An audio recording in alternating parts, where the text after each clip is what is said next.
नमस्कार। आज हम बात कर रहे हैं मशीन लर्निंग प्रोजेक्ट्स के एक बहुत ही अहम पहलू पर, कॉन्फ़िगरेशन मैनेजमेंट। बिल्कुल, मतलब कैसे हम अपनी ML पाइपलाइंस की सेटिंग्स जैसे फाइल, पाथ्स या हाइपर पैरामीटर्स को सही तरीके से मैनेज करें। हाँ, और हमारे पास कुछ नोट्स हैं जो दिखाते हैं कि हाइड्रा और यामल का इस्तेमाल करके कैसे एक साफ सुथरी कॉन्फ़िगरेशन ड्रिवन पाइपलाइन बना सकते हैं।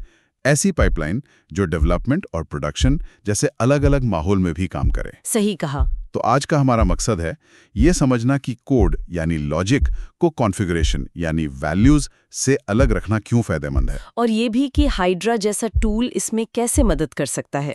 चलिए फिर शुरू करते हैं। सबसे पहले ये कॉन्फ़िगरेशन मैनेजमेंट की जरूरत ही क्यों पड़ती है?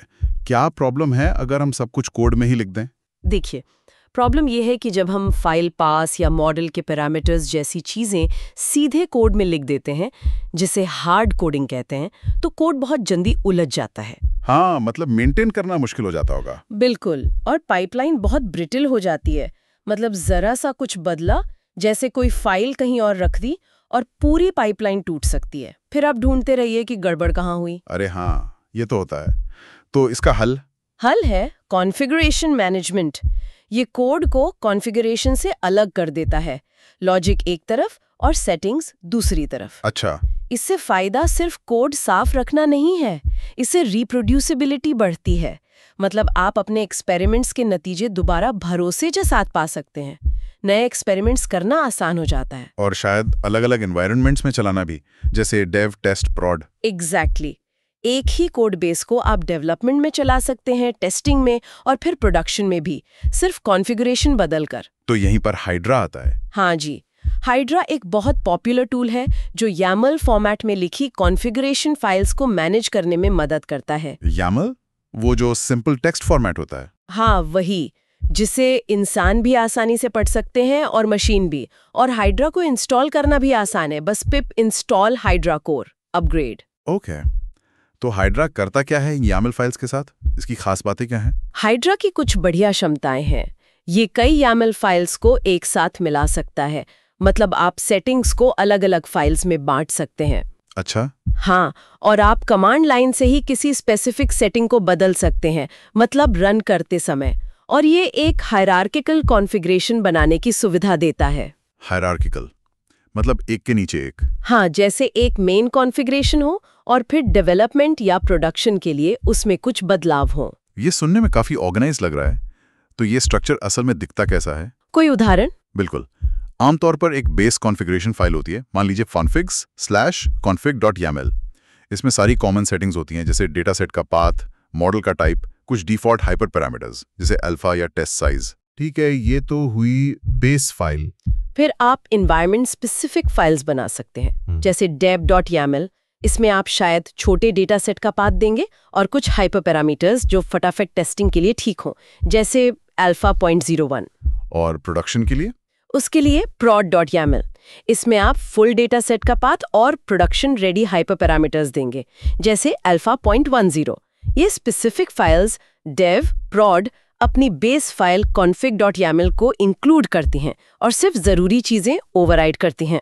समझ गया, मतलब बेस में सब कुछ और स्पेसिफिक में सिर्फ बदलाव। बिल्कुल। अच्छा, ये तो हुई फाइल्स की बात, पर पाइथन स्क्रिप्ट में इसे इस्तेमाल कैसे करते हैं? उसके लिए हाइड्रा एक बहुत आसान तरीका देता है। आप अपनी ट्रेनिंग स्क्रिप्ट में, जैसे src_train.py फंक्शन के ऊपर एक डेकोरेटर लगाते हैं, @hydra.main। @hydra.main। हाँ, ये डेकोरेटर आपके फंक्शन को एक कॉन्फ़िगरेशन ऑब्जेक्ट CFG पास करता है।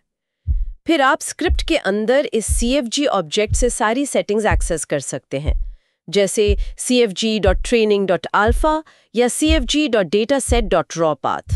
अरे वाह, तो मतलब स्क्रिप्ट को पता चल जाता है कि कौन सी कॉन्फ़िगरेशन लोड करनी है। हाँ, हाइड्रा ये सब संभाल लेता है। आप जब स्क्रिप्ट रन करते हैं तो आप बता सकते हैं कि कौन सी कॉन्फ़िगरेशन यूज करनी है। कैसे? मतलब कमांड लाइन से? हाँ, आप कमांड लाइन पर config name फ्लैग यूज कर सकते हैं, जैसे python scrtrain.py config name dev या python scrtrain.py config name prod। तो एक ही स्क्रिप्ट अलग-अलग कॉन्फ़िग के साथ चल जाती है। ये तो बहुत बढ़िया है। बिल्कुल, और आप चाहें तो कमांड लाइन से किसी एक पैरामीटर को भी ओवरराइड कर सकते हैं, जैसे Python ser_train.py training.alpha equals to 0.7। Okay, hydra की कोई और खास बात? एक बहुत ही ज़रूरी फीचर है इसकी ऑटोमेटिक लॉगिंग।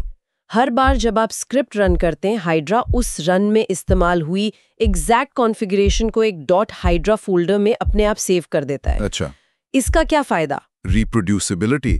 अगर आपको बाद में देखना हो कि किसी खास नतीजे के लिए कौन सी सेटिंग्स इस्तेमाल हुई थी, तो वो सारी जानकारी सेव्ड रहती है। ये बहुत ज़रूरी है एक्सपेरिमेंट्स को ट्रैक करने के लिए। हाँ, ये तो वाकई बहुत काम का फीचर है। और इंडस्ट्री में जैसे CI/CD पाइपलाइंस में इसका क्या रोल है? CI/CD में ये बहुत इस्तेमाल होता है। अक्सर dev.yaml जैसी कॉन्फ़िगरेशन ऑटोमेटेड टेस्टिंग या क्विक चेक्स के लिए यूज होती है। और prod.yaml? वो डिप्लॉयमेंट से ठीक पहले फुल मॉडल को रीट्रेन करने के लिए इस्तेमाल होती है। इससे पूरी प्रोसेस स्टैंडर्डाइज्ड और भरोसेमंद बनती है। तो अगर हम संक्षेप में कहें, हाइड्रा और यामिल जैसे टूल्स का इस्तेमाल करके कॉन्फ़िगरेशन मैनेजमेंट अपनाने से ML पाइपलाइन ज़्यादा ऑर्गेनाइज्ड, रिप्रोड्यूसिबल और अलग-अलग माहौल के लिए अडेप्टेबल बन जाती है। एकदम सही।